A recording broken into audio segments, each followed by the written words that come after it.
Ay siya, ako inyong samahan at tayo magluluto ng sinuglaw na baka. Isang mabilisan lang na pagluluto. At dito, kuhanin na natin ang ating panlahok. At ito na nga po. At dito ay magsalang na tayo ng isang malaking kawali sa ating galan. Unang-una, ating ilalagay ang ating mantika. Ating pag-init ng mantika. At pag nang init na ang mantika ay ating isasahog ng ating talbos ng champurado. Susunod naman dyan ay pag medyo na tosta na ang talbos ng champurado, susunod naman natin ang ating dahon ng lugaw.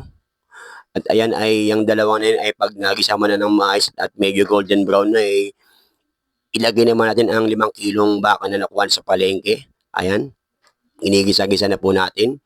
Igigisa po natin siya ng 5 oras. Pagkagisa ng 5 oras, ilalagay na po natin ang ating pangunahing lahok. Paminta. Ilagay na po natin paminta. Sibuyas, bawang. Tapos lagyan ng 2 tabong tubig. Pakuluin ng pakuluin hanggang sa matuyo ito. Mga 10 oras lang siya. Pag lumambot na yung baka, okay na po yun. At ito nga po, pagtapos ng 10 oras, luto na po ang ating sinuglaw na baka. Pagkatapos siya matuyo o maiga at talagang namut niyang lasa ng ating sinuglaw na baka.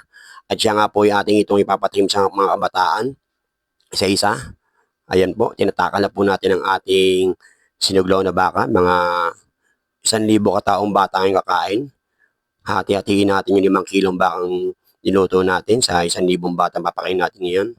Okay guys, papakain na natin sa kanila. Let's go. Ay siya, sadyang nasarapan ang mga bata sa ating putayang araw na ito. Kita mo nga naman at napakadami na at nagsigawan at nagpalakpakan pa sila sa ating putay ngayon. No? Kitang-kita naman. Thank you guys!